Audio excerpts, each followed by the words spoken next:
Hello, true believers. My name is Jeremy.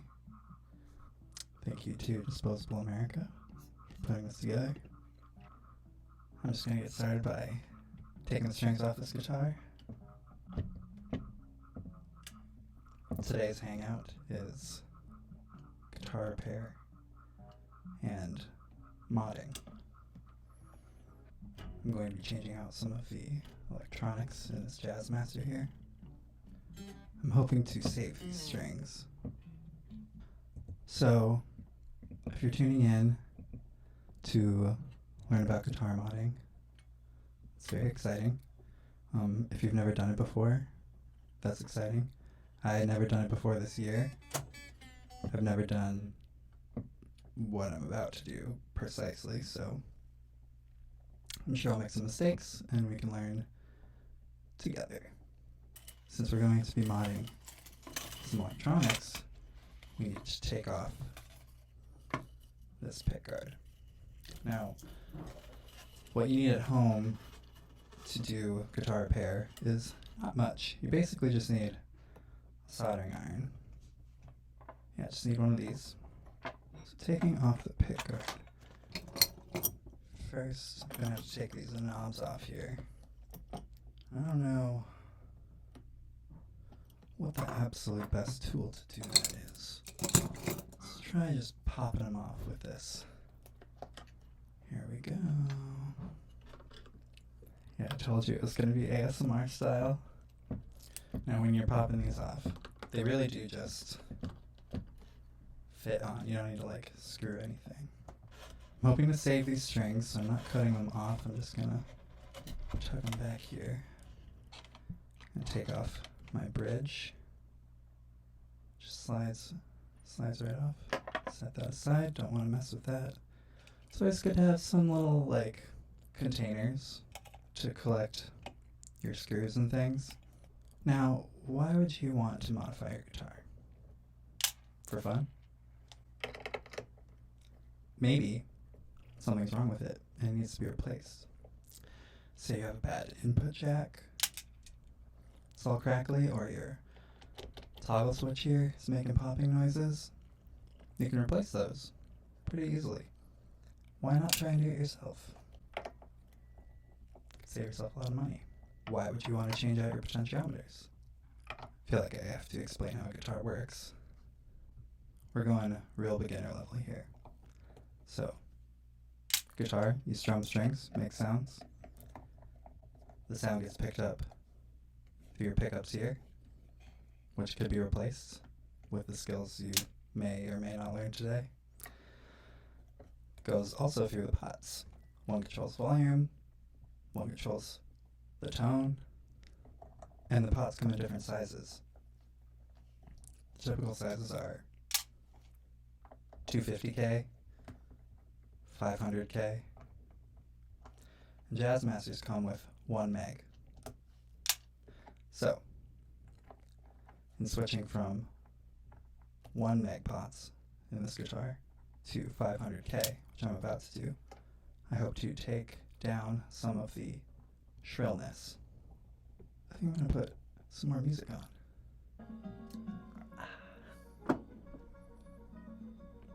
Right now we are listening to the Dave Brubeck Quartet.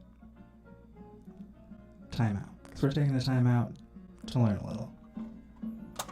Now I got the idea to do this because a friend of mine swapped out the 1 meg pots from another one of my Jazzmasters for 250K, and I really like the way it sounds. I don't own very good tools to be doing this, but that's okay. Like I said, you don't need much. This guitar is a Squier J. Mascis signature Jazzmaster. It's very popular. Some of you might have one. Another fun part about learning how to mod is you can buy a cheap guitar that maybe has a few things you don't like about it, and you can upgrade it yourself. Okay, so I think our pickguard is ready to come off. go.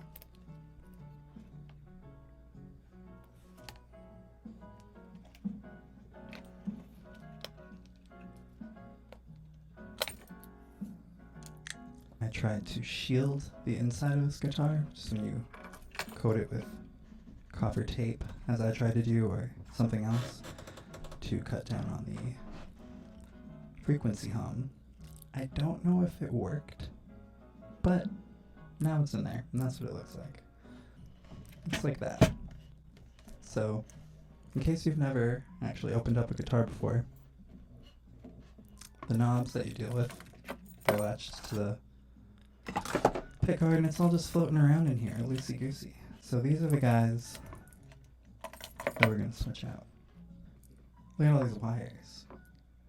How are you going to remember what to do with them? Well, whatever guitar you have, if you Google Jazzmaster wiring diagram, you'll get a bunch of images. And really, it's not so different than like paint by numbers or IKEA furniture, in that you just sort of do what the picture says with your soldering connections, and it should be good to go. And it's a lot more forgiving than people might think. Let me talk a little bit about pots. This is what a potentiometer looks like. These are the ones I'm going to put in. They're a little twisty knob, and then they have these 3 lugs on them, as you can see right here, these little rings. And so I'm going to remember these as lug A, B. So we have 2 pots, volume and tone. Tone is going to be closer to the input jack here. And when I look at the tone, it just has the blue wire in the A slot. Volume. Guitars are more forgiving than you might think, and you can mess up a lot. I think I might just dive in and switch these guys out. I'm going to start with the volume pot. Now the way this looks is it has a lot of wires soldered to the bottom as well. I wonder what that's all about. You can see it's got these wires soldered to the bottom, as well as to the lugs here. I don't know if you can see that super well. This is the part that has probably blocked you from trying to do this before. Soldering the wires on and off. It's one thing to open up your guitar. It's another one to actually make it so it can't make sound anymore. But like I said, we can do it. So I got my soldering iron here. Trying to think if I have anything to say about soldering irons. Don't go too cheap on them. You could get hurt. Solder typically has lead in it, so I wear a mask when I solder. However, today we're using lead-free solder. So here we go. When you're melting the solder on the object, like on this pot, sometimes it's easier if you get a little solder on your iron first. So just want to put a little dab on there. And then I'm going to hold it against the contact point and then pull the wire away. See how well this works.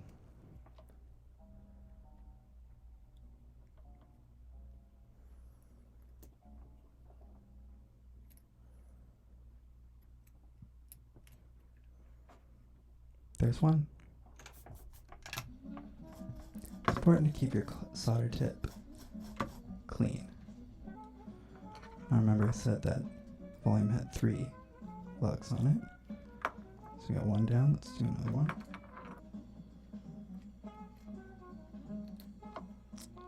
Alright, that's another one done. So yeah, you really don't even need to know what all this stuff is connected to or what it's doing. Just as long as you remember to put it back. You're just getting to know your guitar. Soldering iron looks very dirty right now. That's okay. Soldering irons should always come with their little rack here. So here's the iron. And it has a wet sponge here that I used to clean it, and some steel wool. If the soldering iron you're about to buy doesn't have one of these little holders with a sponge and some steel wool, or at least a sponge, you probably shouldn't buy that one. I am having a time with this one.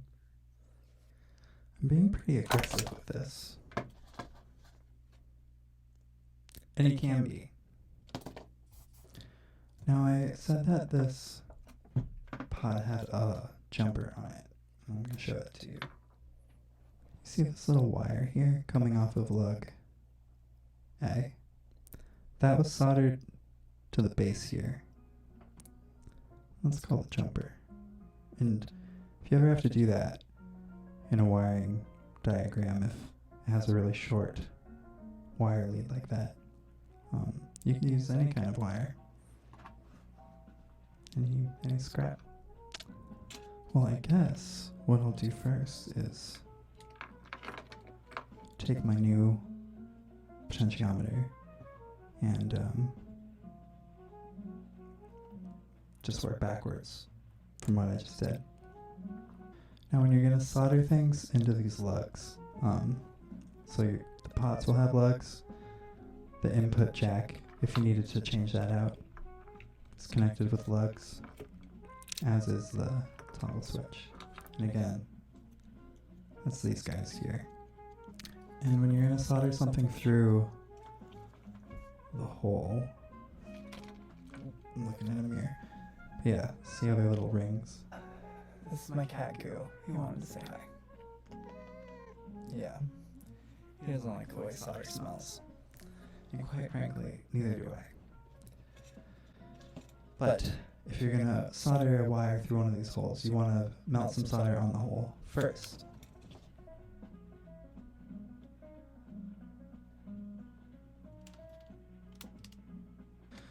So now you can see that this A lug right here is covered in solder. And that'll make it easier to... I'm going to go ahead and fill those other solder holes since they're all going to need it eventually. It's getting smoky, so I'm going to turn my vent real quick.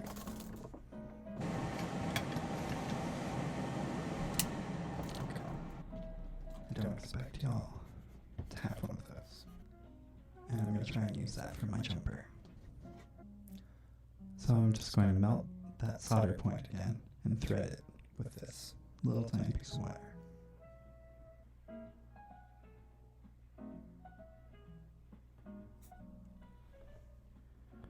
Here you go. I'm going to push that down against the base of the pot and solder it there.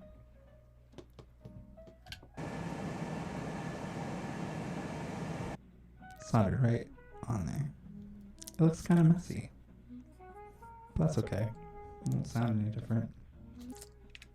Yellow wire in the middle, purple wire on the end. Just burnt my finger really bad, but that's okay. Man, I am really clowning around over here. So now, I got some of those wires back. I'm not quite done with it, but I want to try and show you. Oops. See? Wires are reattached. Some of these look a little messy, and I will try and clean them up.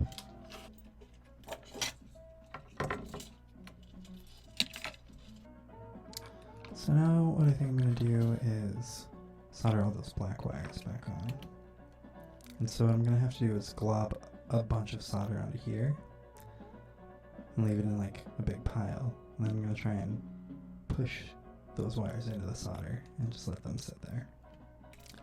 I'm feeling a little bit over my head, but that's okay.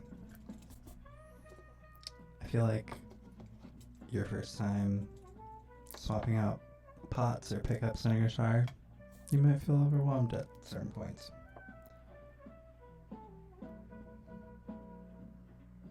but you probably won't mess up that bad. Solder looks like the bad guys in Terminator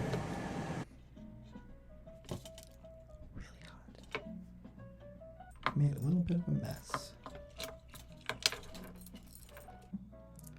So even though, like I said, it can be a little bit intimidating,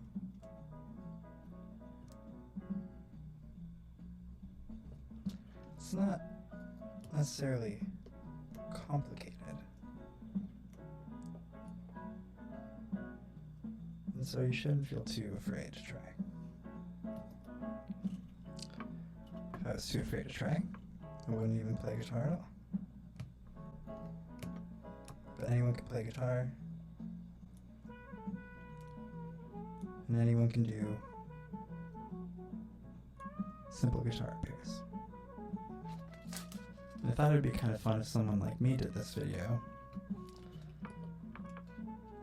because I'm pretty new at this, and I'm missing a lot of tools that would make it easier, but I'm still going to make it work. So if you only have a screwdriver and a soldering iron and a wire cutter, I guess, you can make it work too. I have all 4 of those black wires on here, but they look like they're ready to jump off. If you're not sure if your wire is really in there, just give it a tug.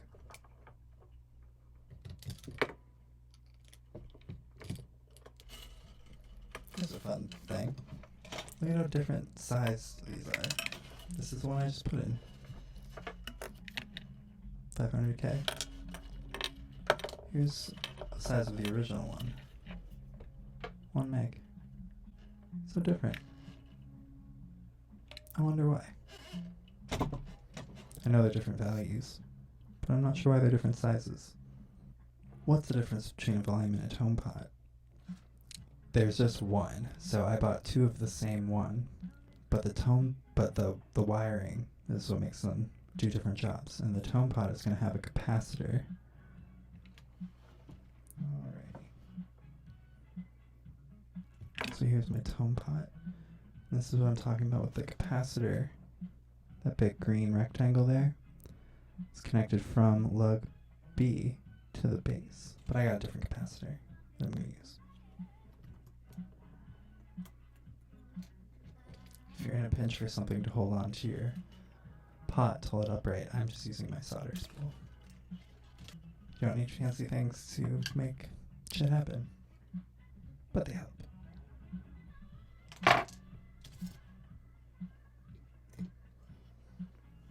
So now I've got our capacitor on our tone pot. Like I said, it's really big and clunky. I hope it fits. The blue wire, I guess it's like a periwinkle. The spirit of this whole thing is that anyone can do this who wants to. We're going to take our ground wires, we're going to solder them back onto here. But let me make sure, again, they're not getting tangled. Solder has a tendency to like pop and smoke a lot, as you've maybe seen, and it can leave some like residue stains or burn marks on your guitar body, and you don't want to do that. I left one up on the corner here that I'm a little sad about, but that's okay. This is a modified instrument. We're having fun, and the marks just make it more of its own thing, with its own story. Shove these wires into that glob. Again, if you're using lead solder, you definitely want to wear a mask when you're soldering. Try not to breathe it in. It's best if you have a fan nearby. I don't know if it'll kill you, but you just don't want to breathe in lead. And even using this lead-free solder that I'm using, it still smells. And I don't really like breathing it in. We're almost done, guys. Example 1, when you're going to solder in the lugs, you want to fill them up with solder first, like in this one, before you put the wire in. It makes it a lot easier. I'm putting solder on the tip of my iron, melting it into that lug loop.